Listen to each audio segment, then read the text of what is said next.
Well, good evening. Welcome to the Resilient Living Podcast. I am Jared Wilson, the host, and I'm joined by my friend Calvin from Invictus Templar. Yeah. Hey, Hey, Jared. Thanks for having me on here. It took us a absolutely. while. I know, right? We've been plotting and planning this one for a minute. It's hard for me to plot things. As a Marine, we're slow. So So why don't you tell our guests or our watchers a little bit about yourself, your background, and what yeah, is Invictus Templar? yeah, sure. Great question. It's my favorite question about myself, right? Yeah. So my name's Calvin. I was in the Marines for 14 years. I did.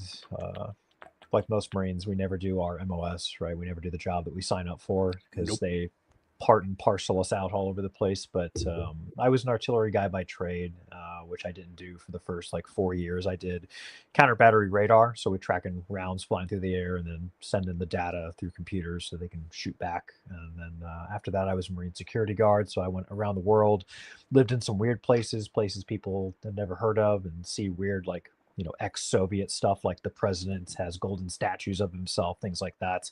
Um, and came back stateside, moved around a couple other different places. I was an anti-terrorism officer out in Camp Pendleton. I was the ops chief out at Camp Fuji. So I've kind of been all over the place. I got out of the Marines during the COVID time. Touchy subject for some, but there was a lot of weird political stuff going on, right? Yeah. I'm sure most of your listeners are aware of the allegations of scandal and things that happened with COVID, and for me it was we were being told that you have to get the shot. If you don't, you're going to get kicked out. And I was a gunnery sergeant at the time. I was E7, and so I was in that position where I had a lot of people under me, and I was being told, you know, you need to convince them to get the shot. And it's like, well, my job's not to convince people to get a shot, right? We were being told things like, tell them they don't qualify for a religious exemption, tell them, that it's going to get turned down. It's like, well, you don't know that, and I don't know that, and I'm not going to tell them that. So that was kind of like the final straw of like, it just tore up the reenlistment papers and got out. That was in tandem with my wife and I were having our first child, and I was in Japan, and I was told I wouldn't be able to fly home to see the birth of my firstborn child unless I got the shot. So I was like, okay, I'll take the shot begrudgingly because you're leaving me no option, right? But I mean, I was like, okay, so we've got coercion and being told to lie. I was like, I'm done, right? I'm out. Thank God that the DoD seems to be in a better place now. We've seen a lot of people get either reinstated or they're trying to Yeah. get back pay. But myself and a lot of people who I grew up with in the military all got out at the same time. So that's the short version, right? And then as I got out, we moved around, and when we moved to Tennessee, we uh, we had a home in Indiana. We sold it. We threw all of our stuff in storage, and we literally just we said, okay, middle of Tennessee sounds good because it's central. We don't know where we're going to live, but at least we can travel. Right. So we stuck a pen and was at Clarksville, and we told like it was like the day we were moving. I chose a storage location that was available. Moved all of our stuff to Clarksville, and we drove around looking for land so we could build a house.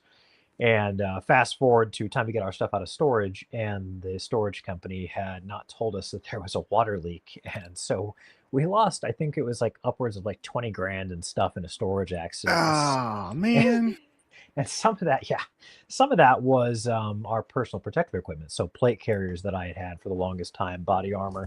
Body armor, I wasn't that problem because I had steel plates and they're Okay. they're coated, so that was all good. But the in fact, I still have those somewhere. We need to go shoot rounds with them for fun. Yeah. But like the plate carriers and stuff, it's sitting in storage. It's already going to come out smelling a little funny because it's storage. But now it's Yeah. been in mold and mildew. It's like you're not saving that. So we got rid of that, and I obviously had to replace it. And so I had the same gear for 6 7 years, and being in the Marines for 14 years, I wore a lot of the gear that the DoD acquired. The Right. Marines particularly got to be the guinea pigs. I probably had 4 or 5 different plate carriers in the span of a decade and a half. Oh man. And so I was like, okay, I know what I want the gear to do. I know what the Right. gear I had does. And I went looking, and I won't name brands because I don't want brand warfare on my tiny microscopic nobody company. But Yeah. If you had bought a plate carrier 5 to 10 years ago and you went to go buy that same plate carrier right now, you could probably still find it at the place that you bought it, and they charge twice as much for it. So like, well, this all sucks. And shopped around and eventually found two plate carriers that worked for us. The one I bought my wife was from Tacticon. Hmm. Rest in peace, Tacticon. I think they're actually dead at this point. So Are not they? quite. I I think kind of so. I kind of had that feeling. Yeah, I won't litigate their issues, but they ran into the perfect storm of problems. But so we bought from Tacticon, and we ended up getting embedded with them through a random chance email. I never read promotional emails, which is ironic because as a business owner, I want people to You're read my. right. If you're listening, please read my promotional emails because Nobody else's, but they're more ours. important. You could read Jared's, I guess. Read Jared's promotionals, my promotionals, and like if you get something from like FPC and Preborn, that's it. So There those you go. four are good. Nobody else. Anyway, I never read promotional emails, and so I open up my email, and it's selling. It's like backpack armor for back to school. I have no school age children, and for Yes, I whatever remember that. reason, remember I told you this. For whatever reason, I was like, I want to read what this email says, and so I read it, and nothing to do with me, no application for me. I scroll down, and Jake Dines, the CEO of Tacticon, was trying to put together this community/entrepreneur class. And what he was doing was for a set fee with a money back guarantee, you could join this class and you could go through weekly classes with him and also all the pre recorded content he had. It's basically like an entrepreneur course. And Okay. what it was his 10 plus years as being the founder and CEO of Tacticon and all the mistakes he made, like Sure. what screwed things up for him, what got him sued, what made him lose supply chain, like all these different things, right? So he taught all this, made it all available, and I happen to get out of the tail end of this. There's a few other businesses that have really taken off. Like there's a holster company. There's a guy who does 3D printing for gun accessories and all kinds of really cool stuff. So there's a handful of students that joined this out of I think hundreds that applied over 2 years that they've taken off. And I think we owe part of our success to that because we got to get in bed with these people who, wherever they've ended up now, there's a lot of drama. There's probably there you might have listeners who've watched some of the drama that unfolded at Tacticon, but we were fortunate to get something very positive out of it, and that positive was getting a sense of direction, some resources to build a company, and so that's what we did. Because looking back at our tactical gear that we needed to replace, that's the point of that Hmm. story, right? Right. This is either garbage, doesn't do enough, or it's too expensive. So how can we fix that? And so decided, we could just let's just do it better, right? Yeah.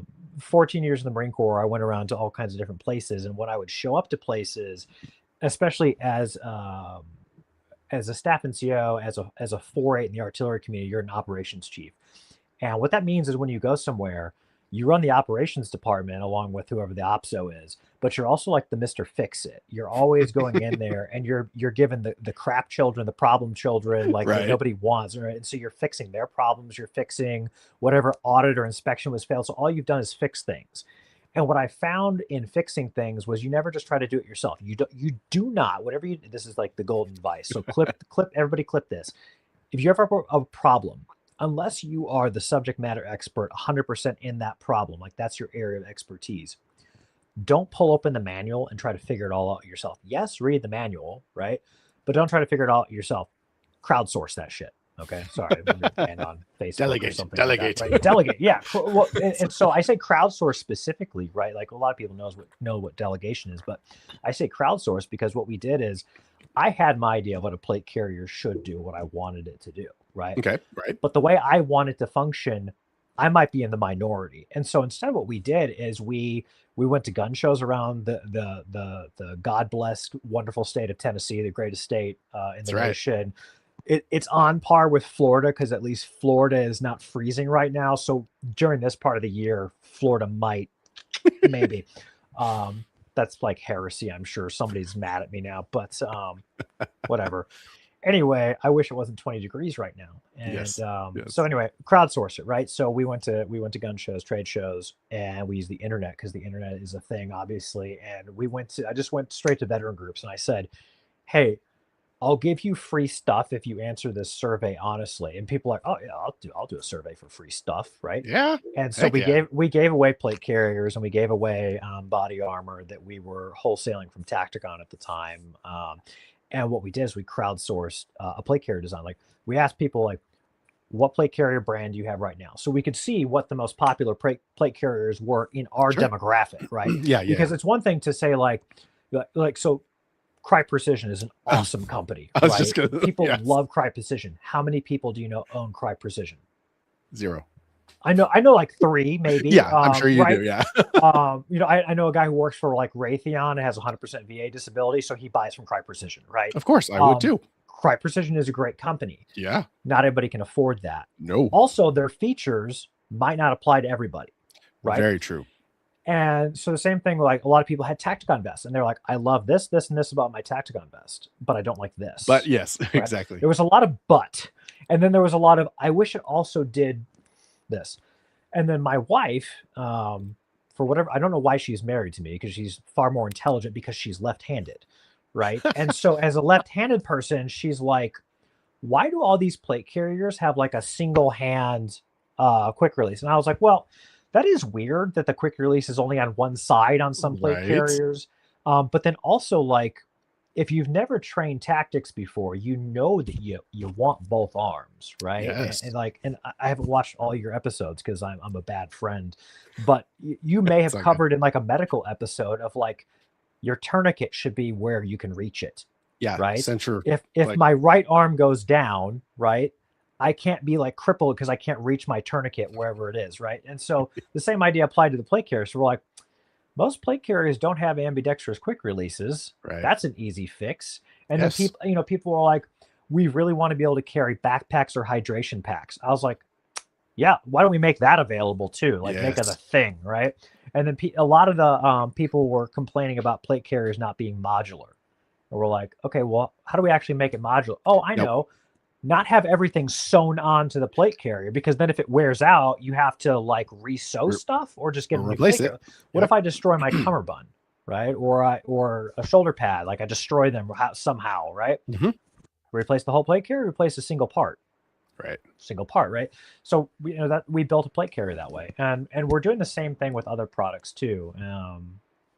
And so that's our goal is to bring products to the market, not necessarily to challenge the market, because the people who are already in this space, they have, I wouldn't call it a fan base, but they have a specific customer niche that they focus on. And we want to serve kind of like everybody else. I in a marketing shtick, I call it like the everyday patriot. But when you unpack the everyday patriot, what does that mean? It's just the American dude or dudette that wants some kind of preparedness and defense. Yeah. And they're like, yeah, a plate carrier would be cool, right? And having something to carry my body armor around would be cool. But I either can't afford this over here or the thing on Amazon from China for $30.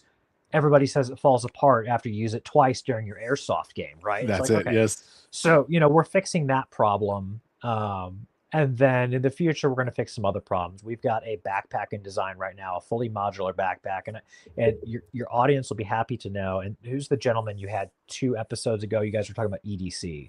Will, yeah. Will. Was it Will Copeland?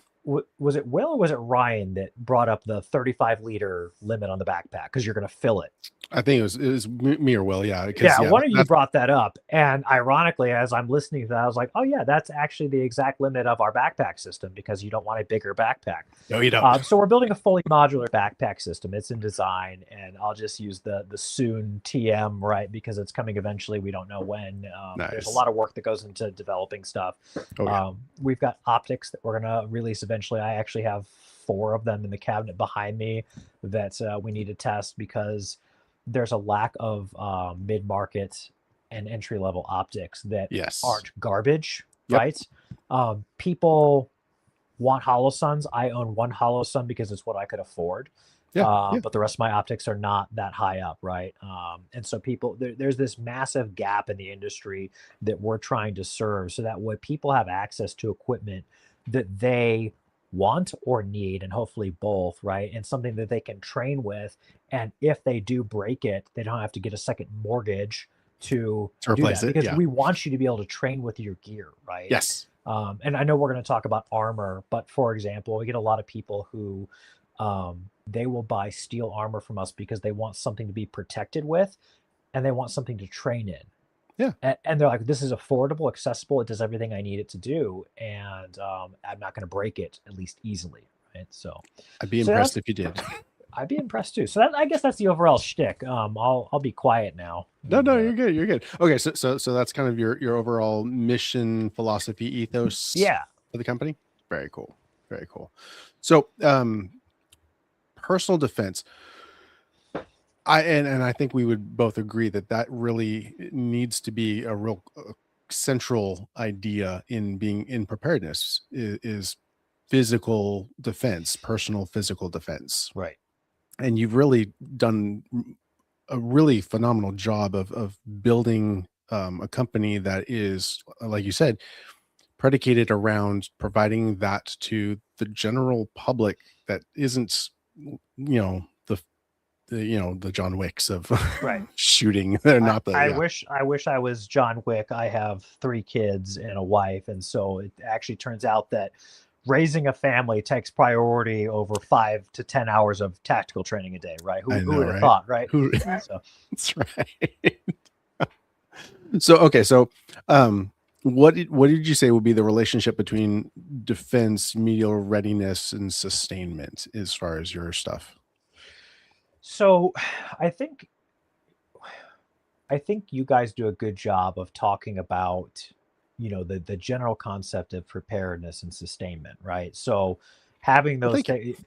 Well, I was just listening, like I said, about the EDC, and the EDC conversation was fascinating, because when normal people talk about EDC, they think about like, what do you have on your direct person? But you guys talked about your backpack, that's like your little safety blanket that you never go anywhere without. That's right.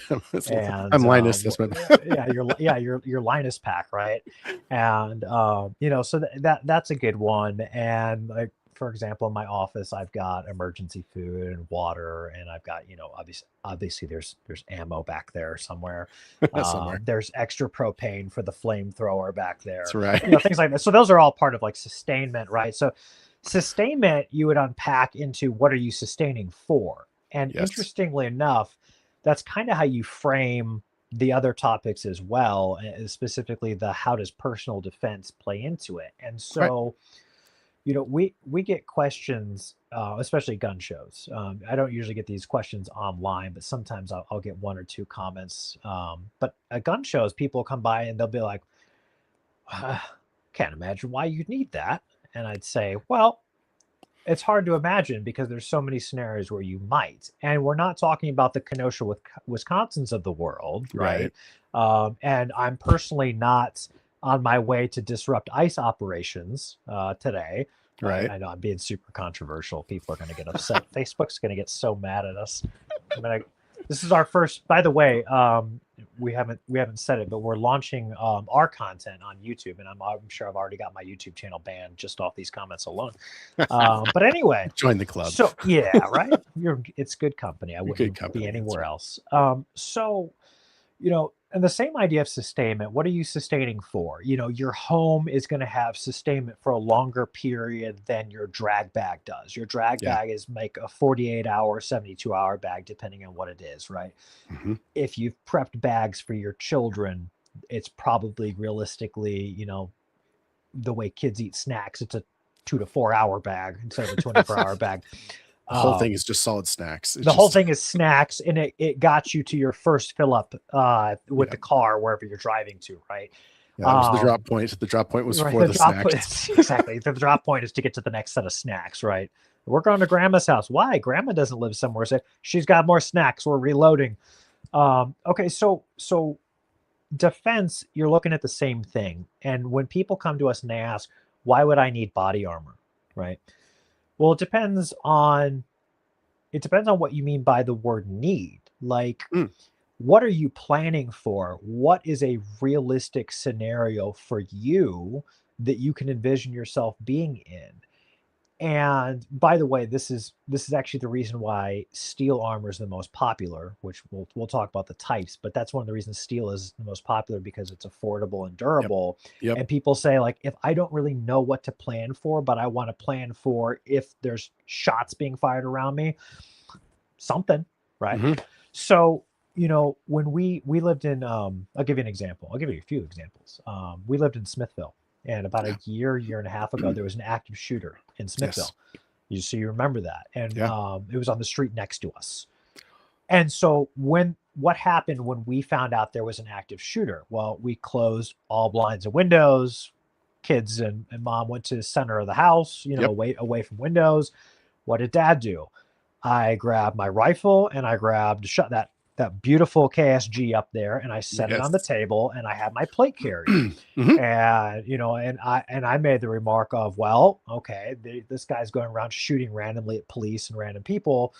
See if he comes to our house, and then we'll save the taxpayer money, right? Again, That's right. YouTube's going to be mad about that, but I don't think taxpayers should have to pay for people who are just wantonly committing murder in society. But Makes sense. I like it. controversial take. Yeah. So in that situation, it turned out not to need it, but I was glad I had it. Yeah. And I've had people come to us and they buy stuff. They'll come to us and say, "I need something really lightweight." I'm like, "Okay, what are you trying to do with it?" And he says to me, "This is a real story." He says, "Well, I have family up in Chicago," and I was like, "Okay, I know where this is going." And he says, "I go up there frequently and I ride my motorcycle." I'm like, Oh. "Okay, maybe I don't know where this is going. This is interesting. Please Yeah. continue." Yeah. And Yeah. he's like, "Twice now, I have been shot at driving around on my motorcycle." I'm like, "You mean just like No. cruising down the?" He's like, "Yes, just cruising down the street, and people just started shooting at me." Wild. I was like, "Well, perfect. I've got a product for you that's going to fit exactly what you need. I wish I didn't, but I do, right?" Right. Or I guess I would say, I wish I didn't have to have a product and you didn't have to have it, but it's a real situation, right? And I've Right. had people come up to me and say, like, "I want something that I can keep in my truck." Hmm. Because some guy was like, "My brother is a police officer." Yep. I forget which town. It was somewhere near Lebanon, and Lebanon, Tennessee. And he says, "My brother is a police officer, and he had just responded like a year or two ago to a shootout in a Walmart parking lot." Ooh. And I was Yeah. like, "Okay, well, yeah, that's a scenario too, where you've got something in your car, right, that you throw on because there's there's a tavern brawl happening outside Walmart, right?" Right. And so it's like there's so many scenarios you could be planning for, but to me, like, the most realistic one is the natural disaster, the civil unrest, right? That's Yeah. If something is going to happen, that's the most realistic, like, sustainment plan that you're prepping your food for, you're prepping your water for. That's what you prep your house for. Right. And if things go down, the government is not there to save you, right? He couldn't. There's not enough government to save all of us. There's not, right? And we saw it, and this is not a dig at the police officers in Smithville, Tennessee. When this guy was going around shooting at people in an urban neighborhood, Yeah. they're not trained for urban, like, counterinsurgency operations, which is essentially what that was. A guy is Yes. leaping fences, hiding in bushes, and taking shots. That is a counterinsurgency operation, and that's not Yes. average police duty. So it took them time to get rid of this guy, right? Now you scale that out. All these resources are combined. Now you scale that out. What happens if there's mass unrest, right? Yeah. How are you defending your house, and how is your neighborhood protecting itself? And you would hope, and especially in the great state of Tennessee, that the odds of enough neighbors not going to tolerate that is high enough. Yeah. And if all the neighbors are, upholding all their pillars of, "I'm going to stand my ground," your neighborhood's probably going to be all right enough for everybody to get prepped to get out of there, right? And Oh that's yeah. what you hope for. And so then, you ask yourself, like, so what are you actually going to prepare your house for? And for me, it comes down to setting aside, like, medical, and setting aside, food and water. Those are givens, right? Oh yeah. You need a firearm. Somebody in your house needs a firearm, at least one, and they Yeah. need to know how to use it. Yes. They need to be, we'll say Proficient we'll and say yeah. proficient, and that's a broad definition. But what does it mean to be proficient? You can use it safely, right? You're not going to, when you're under stress, when you're under duress, you're not going to accidentally hurt yourself or someone you don't intend to hurt, Yep. right? And then what comes after that is having body armor, right? Because we can talk about specifically why in a moment, but having something to defend yourself Stay from in the fight. bullets from a bad guy, stay in the fight. Exactly. Yep. So that's really the way I see it as far as sustainment and survivability and defense and all this. We get every once in a while we get somebody say like, how can you sell this stuff? You're preparing the Christian nationalists for war. And it's like, look, lady, like I am happy to provide you with the same thing too, because God forbid something happens, I want you to be protected too. Like I hope that you're safe as well, right? Yep. And I will bear arms and defend your rights to whatever opinion you decide to have. Right. That's right. Like, so while you're screeching at me incoherently over the internet, if things do happen, feel free to go ahead and get behind me. And we'll take it from there. Right. And at that point, just don't try to like hold on to me. Just stay behind me a little bit so I can move. Right. Yeah, right. I'm slower in my old and decrepit age after the course. So, Nice. Okay, so can you walk us through the defense pyramid? Because I don't know if everybody who's watching or listening is familiar with the defense pyramid. Yeah, so everybody likes putting things in like threes, right? You got your stool legs or whatever, but depending on who you talk to, your pyramid has, it's kind of what you've already mentioned. We've already alluded to a little bit. Is you've got sustainment. Sustainment is usually in the defensive pyramid. It's usually medical supplies. It could also be like the stuff you need long term, so food and water. But generally, it's medical. Right. But then you've got something to keep you in the fight, which is your defensive equipment, which is the body armor, right? And then you have something that technically would be offensive as a firearm, but in this case we're strictly using it as a deterrent against a greater threat, right? Or as something to either engage an imminent threat, right? So we're talking like disclaimer, this is not legal advice, right? Please go read all the castle laws and all the other laws. But in general, most states have a standard that somewhere roughly falls along the line of, if you are being threatened with lethal force, you are, legally permitted to defend yourself. And if you live in a state that they don't do that, get out. Leave, right? yeah. Leave, right? So I'm just going to assume everything I'm saying here is in the context of your state allows you some form of stand your ground or castle doctrine, which is what God intended for all freedom-loving patriots, right? So when you look at that pyramid, you're putting together a system where you can defend yourself, you can stay in the fight, right? And then you can continue the fight. And when we say fight, what we're really getting at is active resistance against a threat, because you can only for so long hunker down somewhere, right? And so as an example, when I was on embassy duty, we had a ready room, like a safe room inside post 1. So you get inside post 1, it's an armored door. It's like a 60-minute door, right? So if you don't have the right tools, you're not getting in there anytime soon. Right. But we weren't going in there to wait for 60 minutes. We were going in there to put on our gear, and then we were coming back out to remove you, right? Yes. And so in a defensive, exactly. So in a defensive situation, like in your home, let's say that there's like a small riot or like a group of people, like, name any of these movies where bad guys come to the house, right? Yeah. And now you're in your bedroom, you're in your closet, you're in your office, whatever, that has your stuff. You have two options. Your first option is, can you get a hold of law enforcement? Are they on their way? If so, okay, you're good. Right? Assuming nobody's going to be able to get to you in time. If you have like a safety door, then you're probably fine. If you're like most people, what you have time to do here is you've locked a couple doors between you and the threat, and you're getting your stuff, because now you're going to have to repel the borders, right? And that's, this is where you're shouting tally ho, and the grape shot goes down the hallway, that kind of thing, right? And so what we stress is get your pillars aligned here. So 3 pillars, a pyramid, whatever you want to call it. The firearm, right?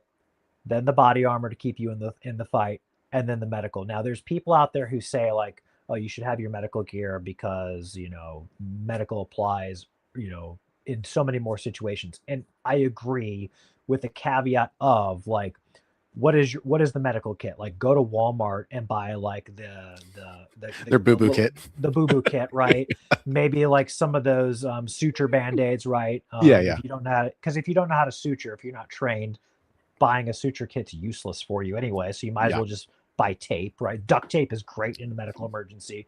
Get things like super glue and yeah, super glue and duct tape is going to go a long way for you, right? But better than nothing. The mentality here is you're planning for a situation where you've had to use a firearm, or you're preparing to use a firearm.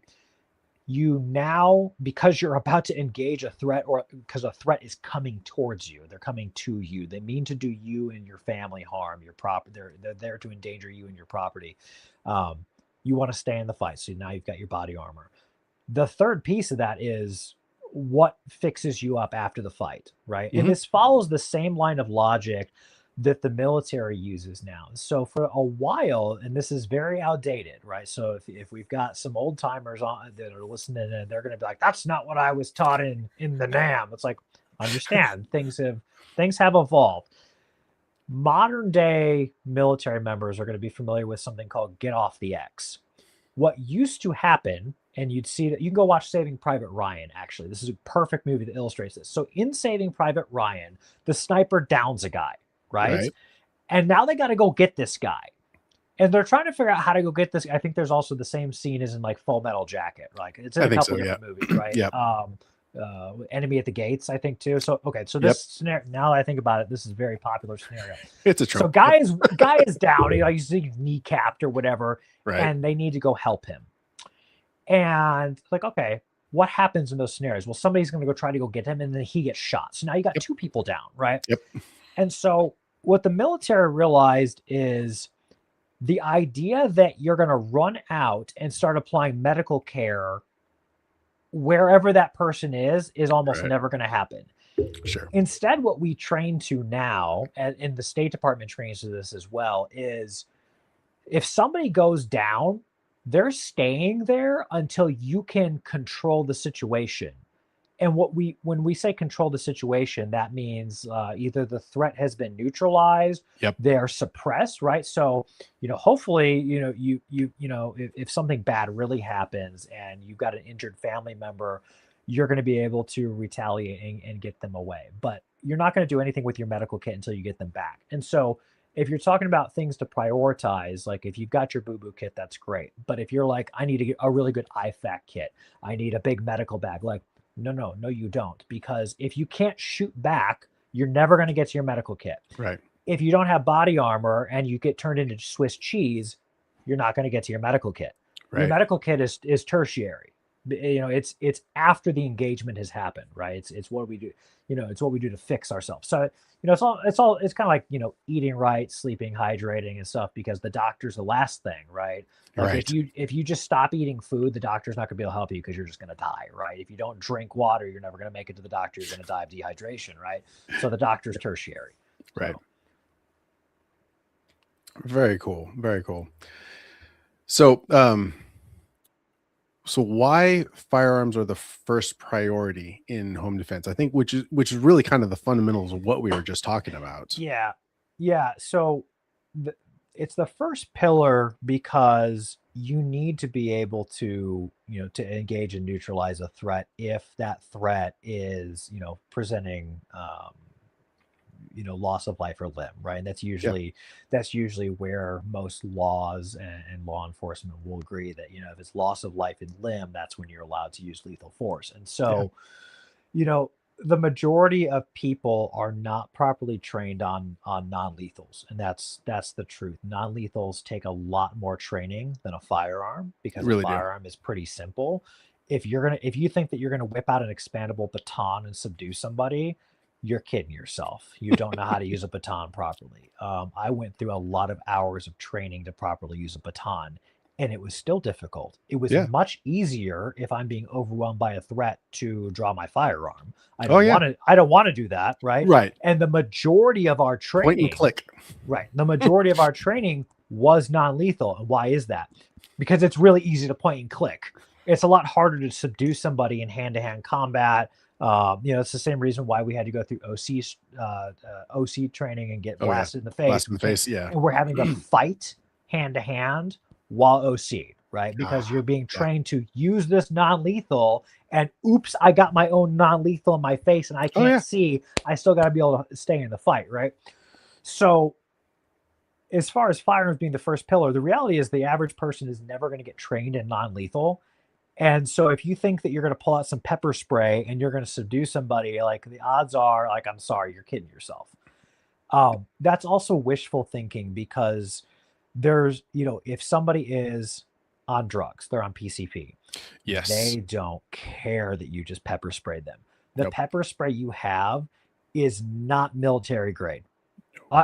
Maybe you've got some followers who do have the good stuff, right? But if you go to Walmart and you pick up some pepper spray, that's for like some grumpy guy is banging on your car window and like he's scaring your dog and you're like, get away, right? Like that's not.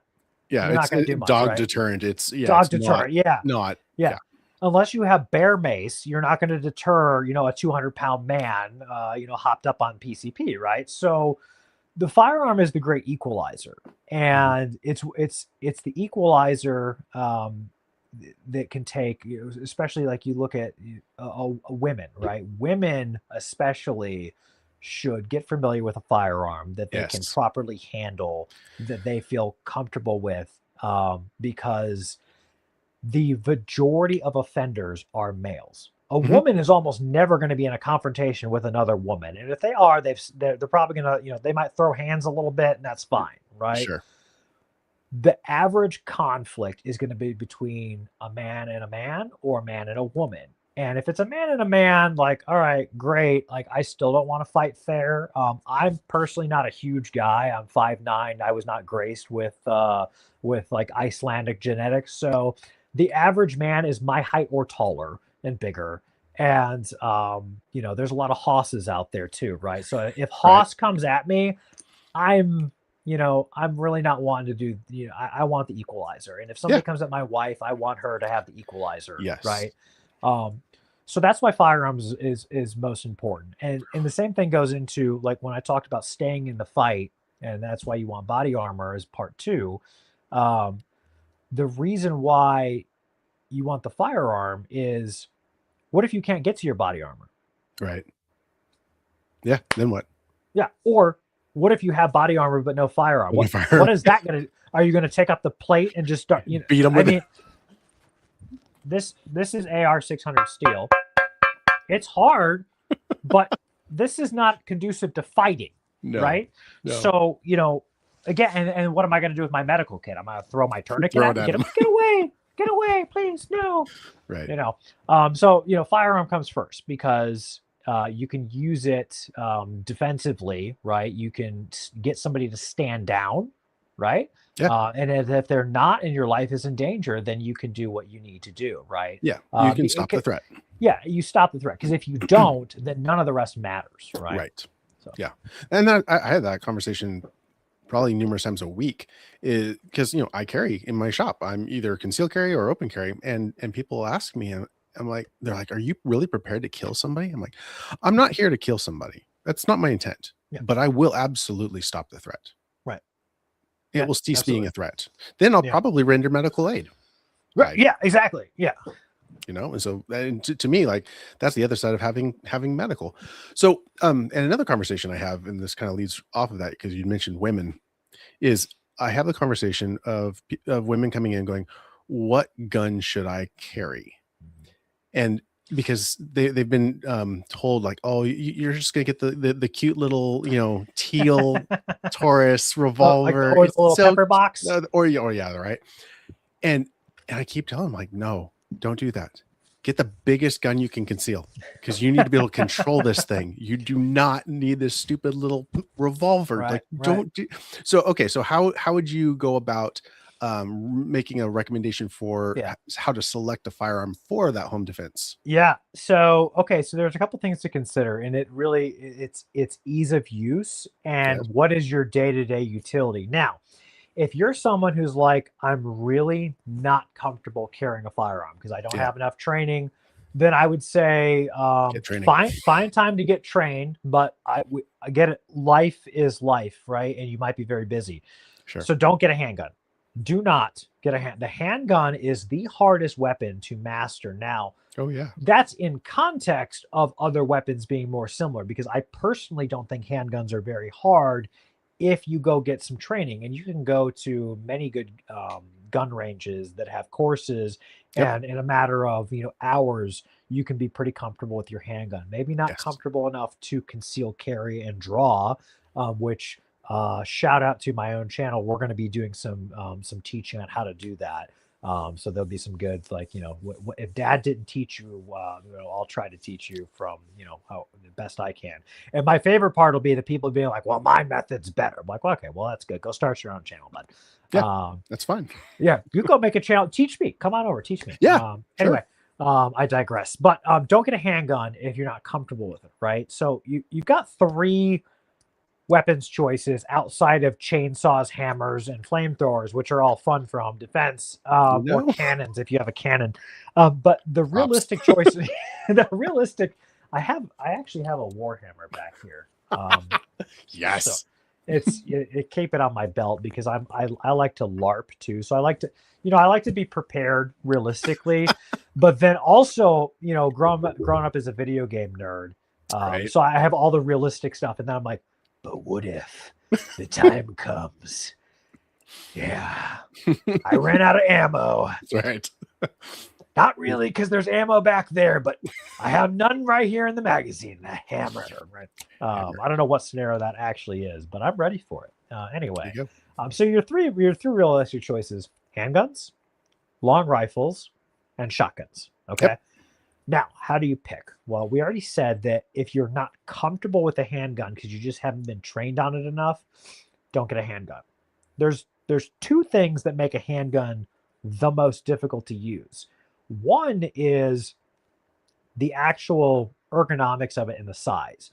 Because it is smaller, your shooting stance matters a lot more. So how you control the weapon matters so much more.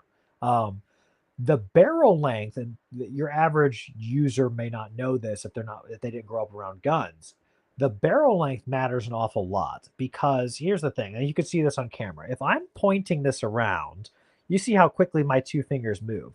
If I go out like this is much easier on the eyes, right? This is much faster. This is much easier. Okay. So when you have a handgun, trying to aim a handgun in a stressful situation, you are much, much, much more likely to miss if you're not properly trained. Whereas a long gun, if the end of my gun is pointed at you, I'm going to win you at least, right? So that's why you get to, when you're talking about long guns, they're easier to use. They're easier to control. You shoulder it, so your body is absorbing the recoil if you're having to shoot multiple rounds. It makes it so much easier to control for those follow-on shots. When I taught shooting in the Marine Corps, we would do pistol ranges, and we would look for people who've never pistol qualified before. And some of them have never handled a pistol. So we'd get them out there. And this is very common to women and men who are very small stature. The first time they shoot that gun, not in a 9mm, so not even a large caliber gun. Right. They shoot that thing, and it's like this. Their recoil is going like this. You put a rifle in someone's shoulder, and they take their first shot of their life, and they goes, and they're like, oh wow, but they recover real quick, right? Not so much with handguns, right? So the rifle is a steady platform, especially if you're we're not talking about like Grandpappy's 36-inch shotgun from the 1800s. We're talking about something with like a 26-inch barrel, a standard size rifle, something like what's up behind me, right? Yeah. Something like that is a platform that anyone can learn very quickly and be very comfortable with for use around their home. The shotgun is, of course, we see it in movies. Like, personally, I'm a huge fan of Kill Bill, right? So, Yes. you know which scene I'm about to talk about, right? So, spoiler alert, if you haven't watched Kill Bill, it's been out since, I don't know, ever. Yeah. Anyway, the No bride, excuse. she opens up the trailer door, and there's Bud's Yeah. sitting there with the shotgun and the rock song. What does he do? It Boom. just Yeah. knocks her back out the door, right?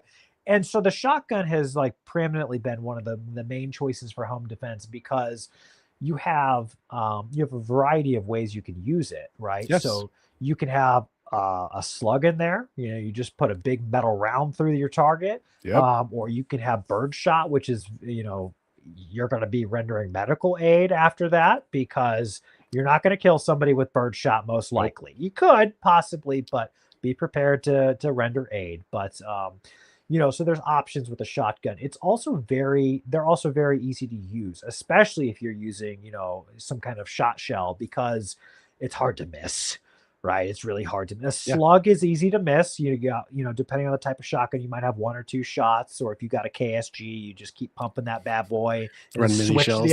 switch to the other chamber. You can switch between shells. For anyone who's, thinking like, where's this guy live? He's annoying. I'm going to go pay him a visit. The KSG is loaded with birdshot on one side and Sabo slugs on the other. Yeah. I can switch between the two every round, so that's fun. We'll do a video on it. It'll be fun. Anyway, so those being your 3 options. The other piece that I'll add is, again, this goes back to what I said earlier in the stream is like, what are you actually preparing for?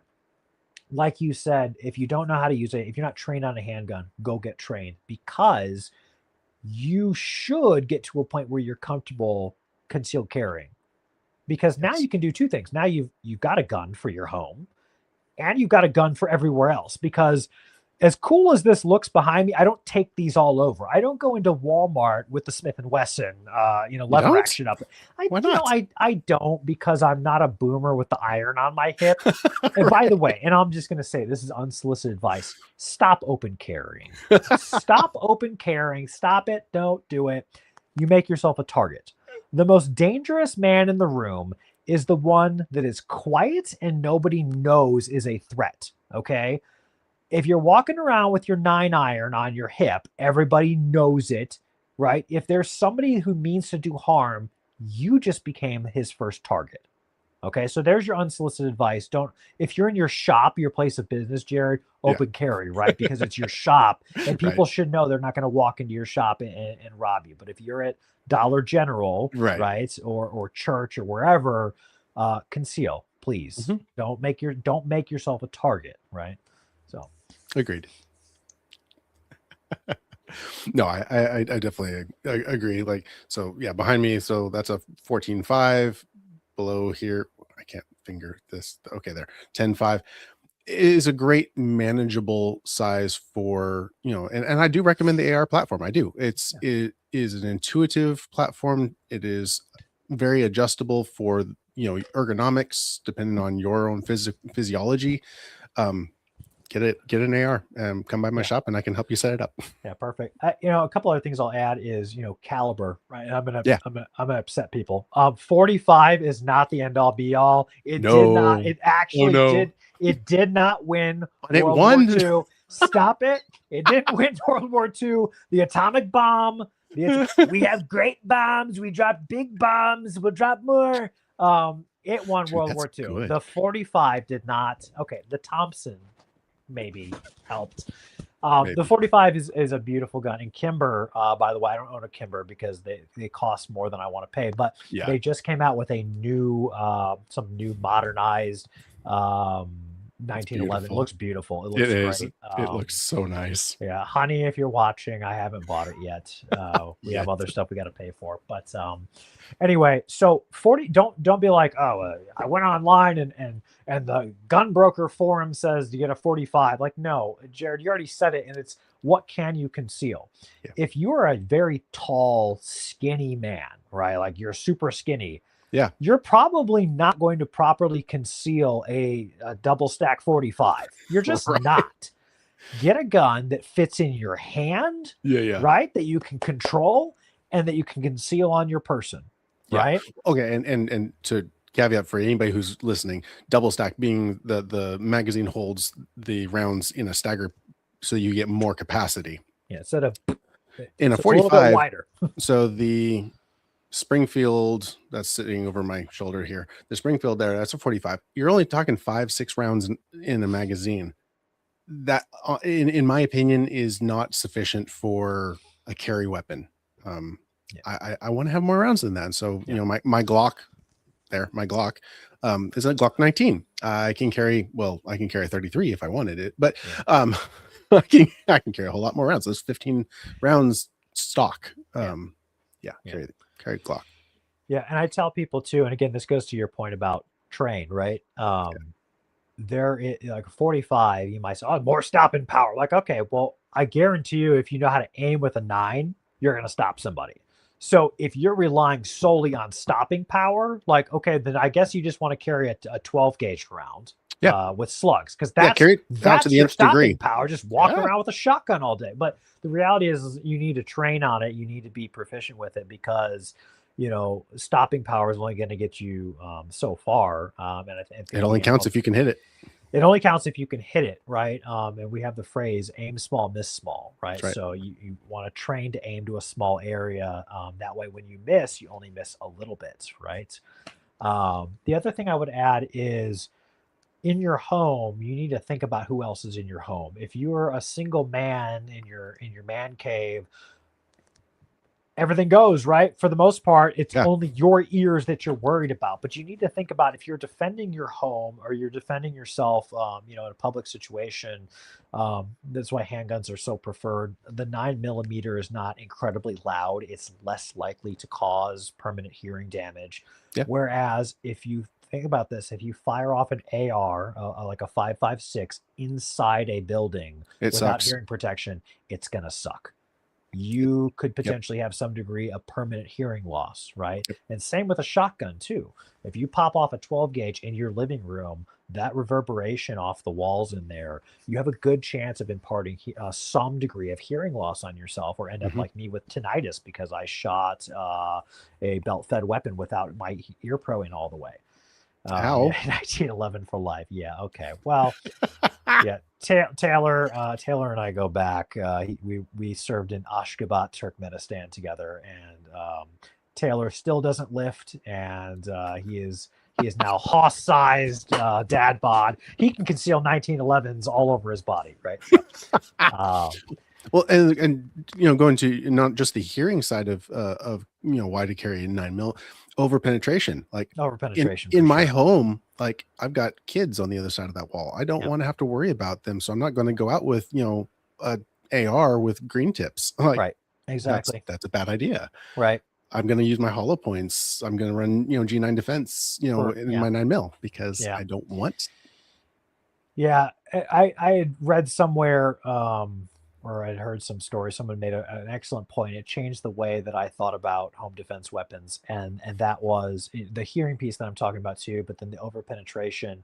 But like, really, what is the danger of both over penetrating in the house, but then also hurting like your children's ears or something like that? Because now, realistically speaking, if someone breaks into your house, your priority is not saving everybody's eardrums. No. Okay. We can get some implants later if that's what it comes down to. So use what is available to you to stop the threat.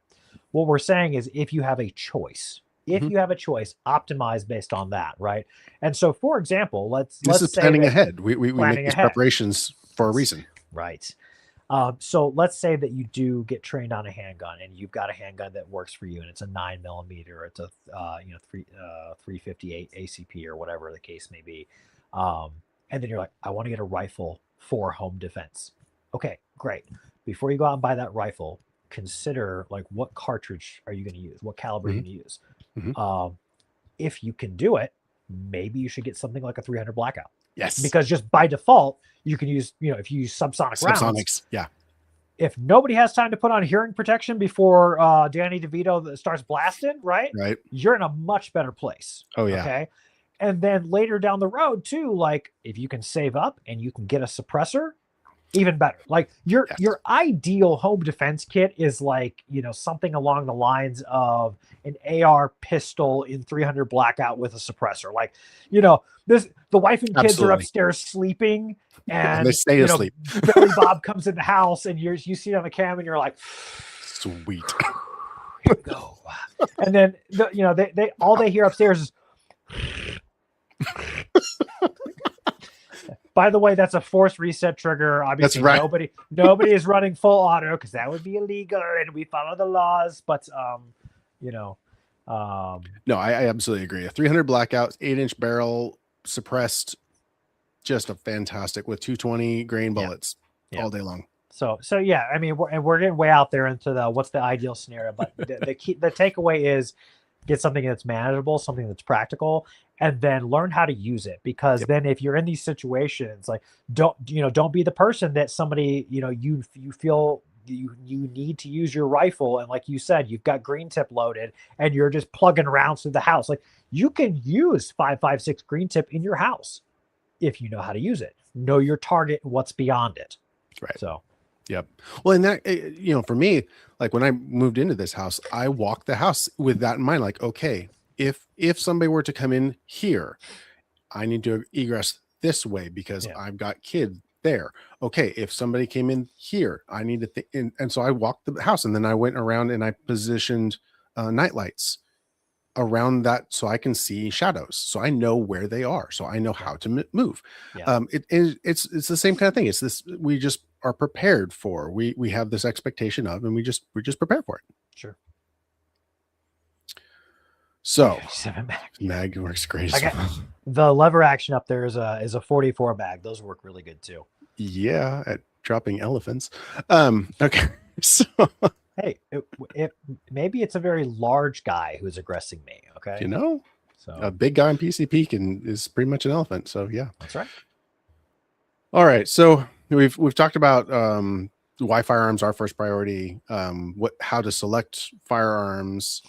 So now you have the option of having plate armor. So how do you select your plate armor?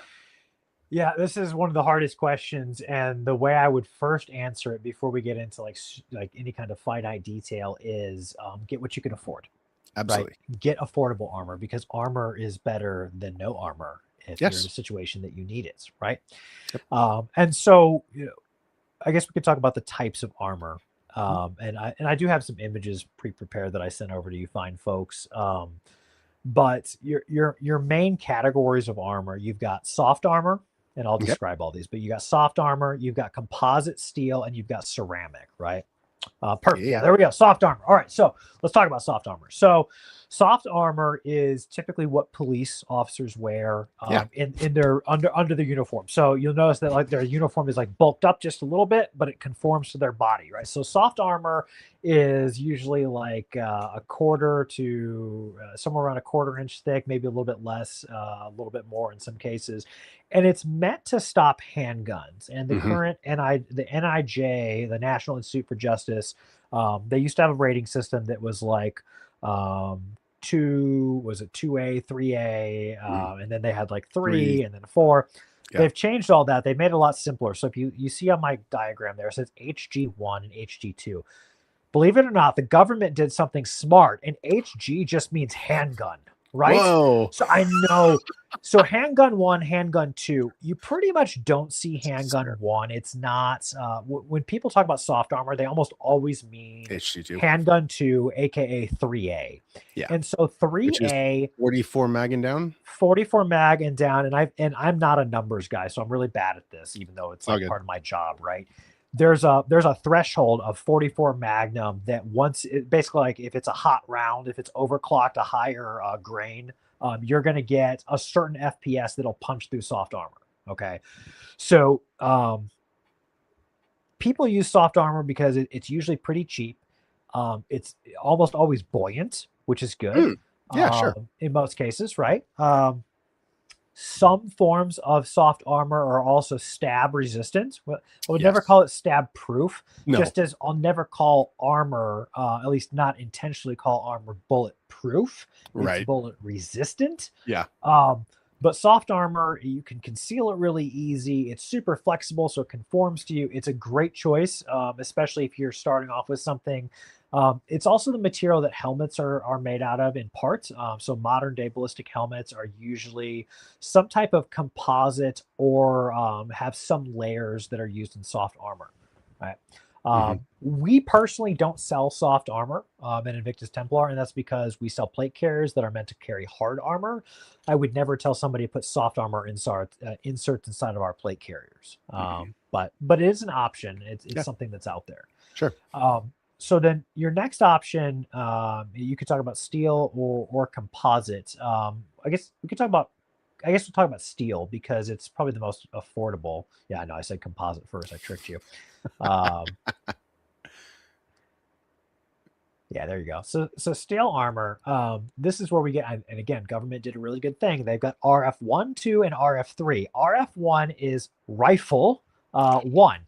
So rifle one is your average rifle round. So this is a 7.62 by 39, aka the AK-47, aka 74, maybe I don't remember. Yeah, I think it was. Yeah. Your basic AK platforms. Yep. It's also your average 223, right? So your Right. 223 Remington. Um, Steel armor's come a long way. Once upon a time, steel armor was super thick and it was Yeah. super heavy, and Yeah. it was just literally just a giant steel plate just smashed onto your chest. Like they used to just be like strapped on to soldiers and stuff. They're a lot thinner now. They're in a lot better place. We specifically sell what's called AR 600, and we also sell AR 700. So um, after the military had like their run of this is our Vietnam era steel armor, the industry kind of rallied and started producing armor. And what they came out was with AR 500. What the 500 stands for, and then the 600 and the 700 is the Brunel hardness scale, is all it is. It's how hard that armor is. And what that means is how strong, what's the hardness? Like you think of like diamonds have like a certain hardness score, right? So Sure. steel has a certain hardness score that um, based on that hardness will defeat certain types of projectiles, right? Hmm. So in the industry, it's most common to see AR 500, 550, and 600. 600 is harder and therefore it is lighter weight because you can roll it thinner and get the same protection. Okay. Yeah. Right. Whereas AR 500, it's slightly softer, so you need a little bit thicker to do the same thing. Okay. Yep. So why is steel armor good? Well, first off, steel is pretty cheap. It's mass producible. It's kind of hard to like. You could, I don't recommend it, but you can go and you can just weld a bunch of steel together, and you'd have a good chance of defending yourself at least from a couple rounds, right? Yeah. Yeah. So and people do that. You go find cool videos on YouTube of some crazy backyard bubbas putting their own armor together. I don't recommend it. I don't trust myself that much, so Right. I'd rather have it professionally made and laser cut and everything else. Yeah. But Exactly. the other good thing about steel is it's very durable. Like Yes. we joked at the beginning of the podcast, it's hard to break steel.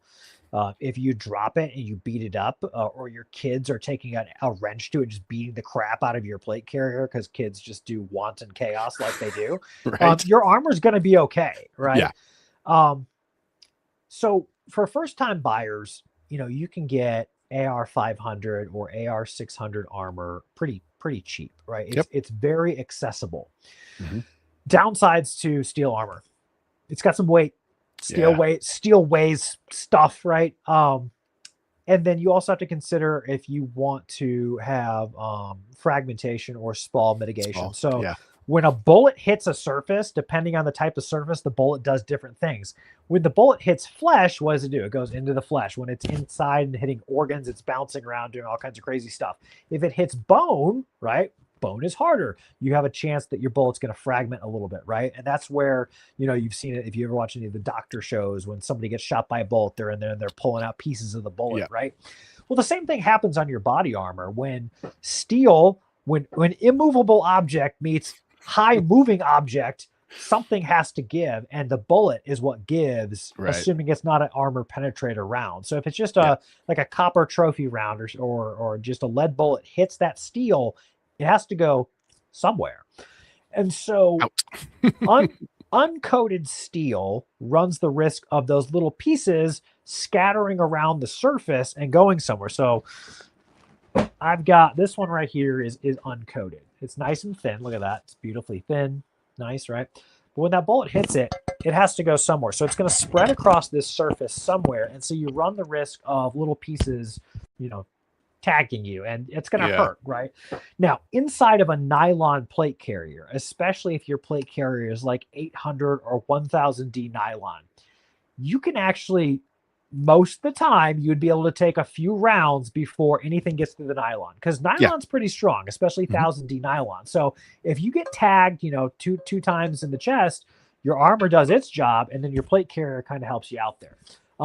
What we also tell people is, if budget is holding you back and all you can afford is a bare steel plate, if you're getting shot, pick your poison. Get shot, or get shot with body armor and you get some shrapnel and now you got to go get some pieces pulled out of you, because that's worst case too. You get hit in like the neck. That's like worst case. Nobody's ever worried about, oh no, hit the side. I got shrapnel in my arm. Like everybody's always like, my neck. It's like, okay, well, you have all this other where it could go too, right? So statistically, you're in a much better place. Statistically, you're just in a much better place. And to my knowledge, and I'm happy to be corrected, but nobody's ever been able to show me otherwise, there's no modern case of anyone being shot in steel armor without a coating and then they died because of frag. It's not a thing that I'm aware of. I haven't been able to find it. The DOJ doesn't profess that either. But then if you want spall coating, which we recommend, because be more safe if you can be. Yeah.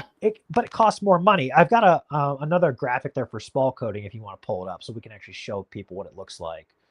Yeah, there we go. So the base coat is the top image, and you see all my little fragments going everywhere, right? But the bottom one, what that is, so it's got this layer, and the layers are made of different things. Like some companies use like a Kevlar mitigation layer, but whatever it is, it's almost like there's like a truck bed liner sprayed on there, and so it's like a rubber coating. And I'll show you this one.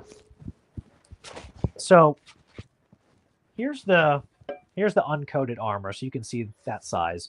And then for comparison, you can see this boy's a little bit thicker. Yeah. So this guy's got a buildup coat on there. And so what the buildup coat does on there that you see on that screen is that red bubble is showing that when it hits and when that fragmentation goes all over the place, it's bubbling up under the surface. So it's capturing it, right? Makes a pimple. It makes a pimple. Exactly. Perfect. Yeah. So that's essentially what it does, right? And so that's why frag mitigation coating is great. We offer both. I will say that our highest selling item, both on our online sales and at trade shows, gun shows, is uncoated armor, because people are like, I want something. The odds of me ever having to use it is low, so I don't want to make a higher investment. I want to just be prepared. Yeah. And I'll take the risk of taking a little bit of frag if worse comes to worse. And so that's what most people opt for. Sweet. So I guess real quick. So then we've got composite. So composite armor, there's different materials, but generally it's a type of polyethylene. And what it is it's essentially plastic.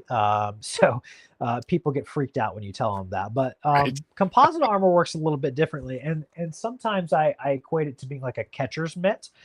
So whereas the steel, the bullet hits and bullet does this thing, the catcher's mitt kind of works where the polyethylene actually molds around it and grabs it, right? And the force, it absorbs the kinetic force and it dissipates it throughout all the strands there. So in that image, it's deliberately made to look like it's like a million strings, because that's essentially what it is. It's lots and lots of strings, highly dense in there.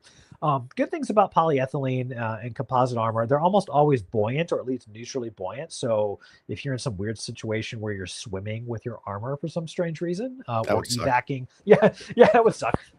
You don't have the issues of steel armor that wants to dive, right? Whereas the polyethylene is going to help, keep you up there, at least not make it worse. The other cool thing about them, nowadays they are multi-hit rated. So so I should have said that about the steel. For example, steel, modern day AR 600 and AR 700, which is absurd, by the way. 700 is just crazy. they're multi-hit rated, and to the point where AR-600, you could dump a 30-round magazine of like 223 Remington in it, and the steel's just going to be like, okay, Yeah. right. So that's, that's always cool. The composite armor, this is where we talk about your trade-off of weight versus protection. So Yes. we sell, we call it our Aegis series, and the Aegis is an ultralight plate. They're about 3.5 pounds a piece, so it puts them at roughly 3.1 pounds, so it puts them at about half the weight of a steel plate. Yeah. So both of your Aegis plates weigh as much as one of your steel plates. Right. So if you're like, my back hurts really bad and I'm old, it's like, hey, yeah, got it, don't wear steel plates, get this bad boy, right? Because this is something you can wear this all day. At 6 pounds total weight for a kit, it's crazy. And this will capture, generally speaking, you see I've got up there, it says like handgun 2, RF1, RF2. Mm-hmm. Handgun 2, because a lot of ballistic helmets are made out of polyethylene, and so they're handgun rated up to 44 Magnum. Right. And then when they get thicker and woven differently, then you move into rifle protection. So that rifle protection 1, rifle protection 2. What rifle protection 2 essentially means is all of your rifle rounds, like the 223 Remington, the AK rounds, 7.62x39, but then it adds in at the RF2 level. It's the was it the S109 something? I don't know what it's the green tip small core penetrator, right? M193 and M is the standard, and then 855. Yeah, M855 is green tip. Yeah, and so if you're a nerd and you want to look at the actual specific ballistic, I do have that chart, by the way, if you want to pull up the ballistic chart. I think I called it ballistic chart because I was smart enough to label it. I think. Yeah, ballistic ratings. Yeah, that one. Yep, that one. Yeah, there you go. So if you look at NIJ RF1, so our Aegis plate caps out at RF1, which is the 7.62x39. When we hop down into the RF2, that's where we're talking about that steel core penetrator, right? Yeah. So we're not talking a full armor penetrator round. We'll talk about that in a minute. What we're talking about is a small steel, think of it as like not like a pin, but it's a needle. It's like a small needle inside of the bullet, right? And so what happens is when that bullet hits, that needle continues through, right? And that RF2 level protects against that. Right.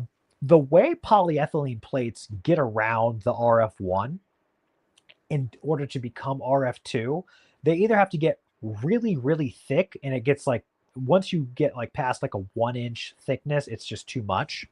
Which I've got our Aegis SRT plate here, and so this is pretty thin, honestly. If you look, that's really thin.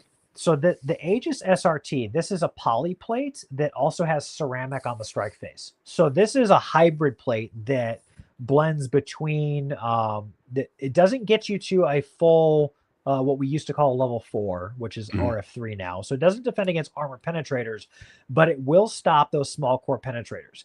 The only other thing you can do to get that is some of the AR-600s and then AR-700. AR-700s will also stop small core penetrators, and they'll be multi-hit. But yeah, these hybrid plates, again, these are all those 3.1 pounds, so they're very light. So, which I guess leads naturally into the discussion about like what is ceramic, right? So we talk about poly being all these strands, and then if you add ceramic to it, what does that mean? Yeah, that's a perfect one. So ceramic, once upon a time, they used what they called a monolithic ceramic face. And so monolithic meaning one, right? And so there's one giant ceramic tile. So think about going into your bathroom, you got like tile in your bathroom. There's one big tile. So boom, like, so yeah, so this was one big piece of ceramic. Great.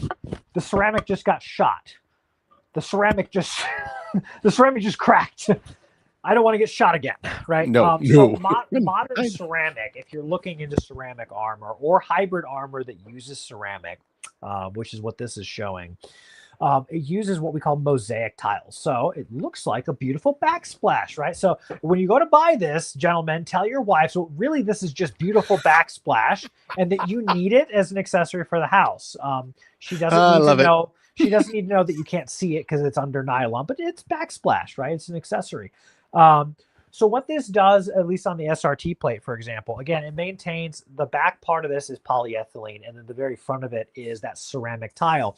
And it's thin ceramic tile on these for sure, but it's meant to stop those small core penetrators. And they're all, and also by being mosaic like this, it's multi-hit, because somebody would have to strike the exact same tile more than once to get through it. If they hit the next tile over, well, that tile's defeating that round. If they hit the next tile over, it's going to defeat rounds, right? So that's how you kind of get around that. Now, when we talk about ceramic armor, though, so what we previously called level 4, or what is now called RF3, all that means at RF3 is all the other stuff we talked about, it defeats, plus a 30-06 with M2 armor penetrator. Yeah. And people are like, wow, what is 30-06? AP, blah, blah, blah. Yeah, that's... That means black tip. Big hunting rifle with round meant to go through steel. It's meant to just punch right through steel, right? It goes through light armor. Okay. Yep. So your ceramic plates, this is our Sanctum ceramic plate. Now, for reference, there's that Aegis. Look at the size difference. So this bad boy, it gets a little bit bigger. This is silicone carbide. So it's very lightweight ceramic. This is about 5.1 pounds. So it's still lighter than steel, but it will stop armor penetrator threats. Now, how many Sanctum plates do we sell? Not many. Not many. But because the average person, because we're talking about preparedness, right? The average person is not preparing to thwart armor penetrator threats. It's not, they're not worried about that. And the odds of Billy Joe down the street pulling out Grandpappy's 30-06 and loading it with a black tip is pretty low. And if you're in a street fight with Billy Joe and he's using a bolt action in the street, well, we've already talked about your other firearm uses that are probably your better choice. So shoot first, shoot faster, right? Ceramic plates are great. I think they're great. It's a long-term investment. It's an upgrade, right? It's an upgrade. So most people, like I said, start with steel because it does most of what you need, especially if you just start off with AR 600, you can usually get like a set for like $150, like 150, right? And that's without a coating on it. But again, we already talked about like why the coating is not super important, especially if you're like, I just need something to be prepared, right? And then from there, upgrade. It's just like a gun. Like you buy a firearm, you get a stock firearm, it does what it needs to do. And then over time, once you learn it and you learn how to use it effectively, like, oh yeah, I want to get a better trigger. Oh yeah, I want a better night sight on it, or I want a better scope, whatever the case is, right? You do those upgrades. So well, and I talk about this often. It's like whatever gear you're running, run it. Go out. Feel what it actually feels like, and then you'll understand, oh, I really want to invest in something lighter because I'm rocking with this and it sucks. Yeah, I get that. The other thing about the ceramics, and so the SRT plates kind of fall into this too, the ceramics are breakable, right? Yeah. And so if you beat them up, you risk compromising the integrity of the ceramic armor. And so when you buy body armor, it has typically what's called a performance period. Most companies, the performance period on steel is 20 years because they can't just say forever because that's not technically true. And they're like, well, how long is somebody going to have armor for? It's like, well, if they use it all the time at the range, then they're eventually going to buff off the coating and something will rust over the years. So throw a pin, 20 years. The rest of it, poly armor, ceramic armor, all this is based on testing and military and DOJ use. And typically the performance period is around 5 or 6 years. That does not mean your armor expired and doesn't work. Right. What it actually means is if you have ceramic plates, for example, technically after 5 years after issue, you're supposed to get them inspected. Well, what do you do to inspect it? You basically get them x-rayed. You go get them x-rayed to see if anything's broken. If it's not broken, you'll see the fracture. Snap, you're good. Done. If it's broken, you see fractures in the x-ray. Oh, my plates are broken. That's bad. Right. So that's all the performance period really means. So if your audience goes out and they start like, oh, I want to go buy some plates. Oh, performance period, they expire? Like, no, it's not. They're not cookies in your cabinet. They're not going to go bad, but you have to take care of them. So sure. So I wonder if there's any doctors in the area or maybe chiropractors. Ooh, should talk to chiropractors because they usually have. It's like, hey, can you scan this for me? There you go. Nice. All right. Well, do you have any closing thoughts on this? I guess I had something else. we talk about why it's important to be prepared, and we get pushback sometimes. We got visitors. No, just gun falling over. Oh, guns falling over. You have spiritual visitors. Yeah. Yeah. One of the things that we hear is amongst the random internet chatter is, why do you equip people for war? Yeah. Aren't you a Christian company? And it's like, yeah, we are. We're first and foremost a Christian company. And 10% of our net proceeds go to charities. We support a pro-life center in Cookeville. Yep. We support the Firearms Policy Coalition. So those shit posting neck beards that go to the Supreme Court and just wage all out war all the time at the district court level and above, they do the Lord's work. And then we've also started supporting the American Legion in Spencer too. So, we selected charities that are what we say is glorified, gives glory to God. And the way that we categorize giving glory to God isn't we're trying to equip people to go harm people. We said at the outset of this is somebody wants to harm you. How do you defend yourself? Well, without going down like a sermon, we believe that, okay, if you're an American, if you call yourself an American, first and foremost, that means you must subscribe to the American way of life and what it means to be an American, which in theory means you subscribe to the Bill of Rights, the Constitution, the Declaration of Independence. You probably agree with a lot of the stuff in the Federalist Papers and what the founders' documents said, right?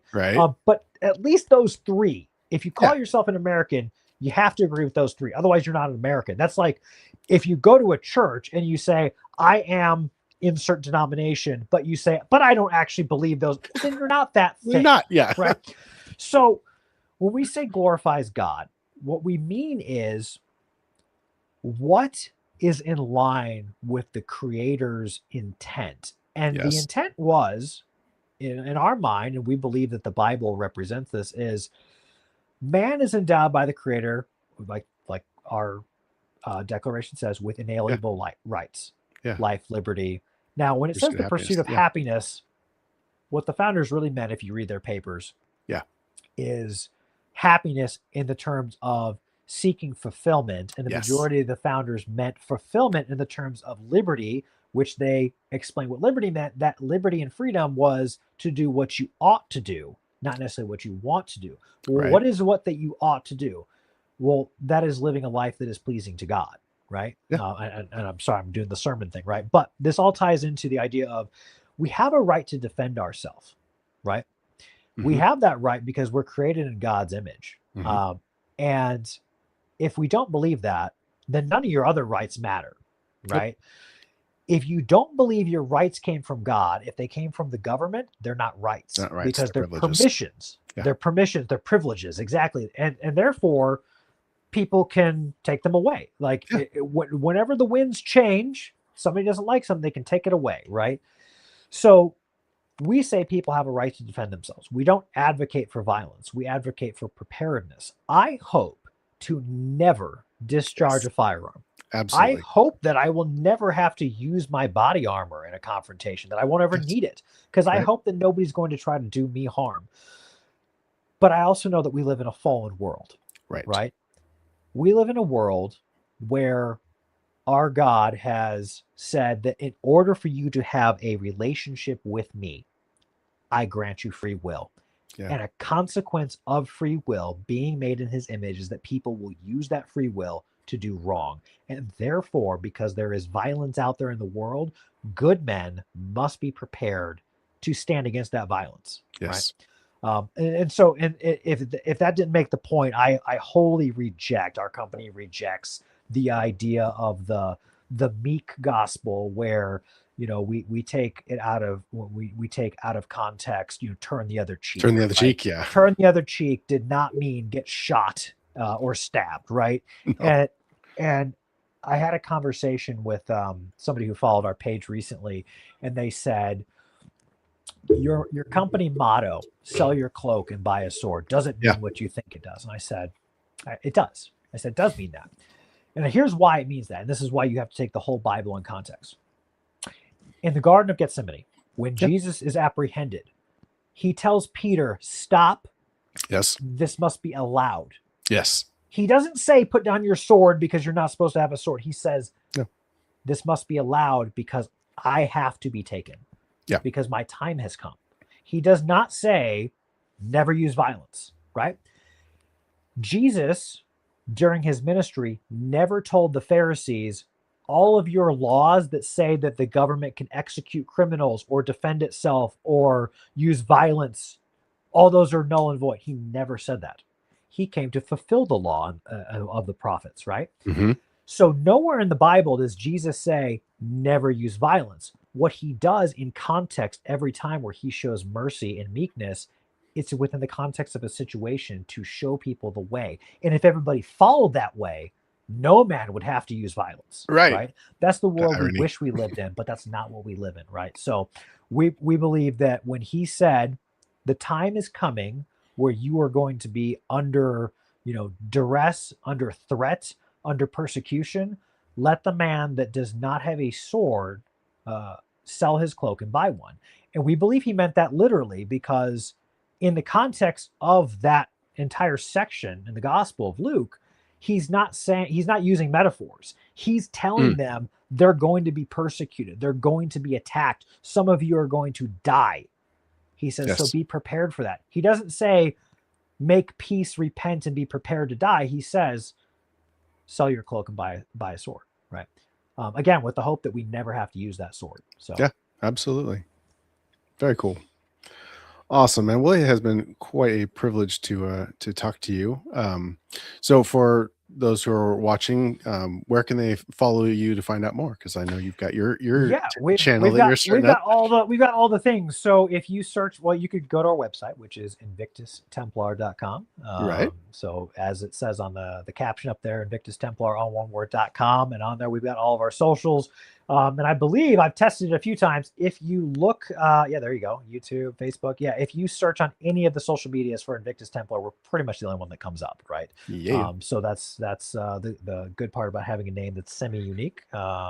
Is we get found pretty easy. So yeah, give us a follow, give us a like, check us out, and shoot us any questions. If people have questions after this stream, shoot us a message, comment on the post. We'll do our best to explain, give some more info. Heck yeah. Well, Ryan, do you want to jump in here? And everybody's like, Ryan's been here the whole time. He's been hiding in the background. Nope. You're muted, sir. You're muted. Yeah, I've just been lurking in the background, clicking buttons.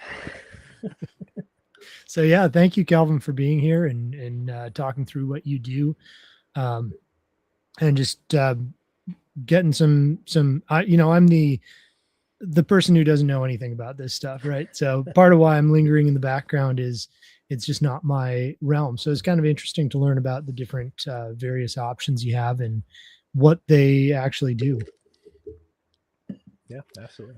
Yeah, I'm glad. Hopefully some people learned something. Ryan, it sounds like you learned something, so it wasn't all waste. I did. Right? That's right. At least one person did. So. At least one person learned something. So there we go.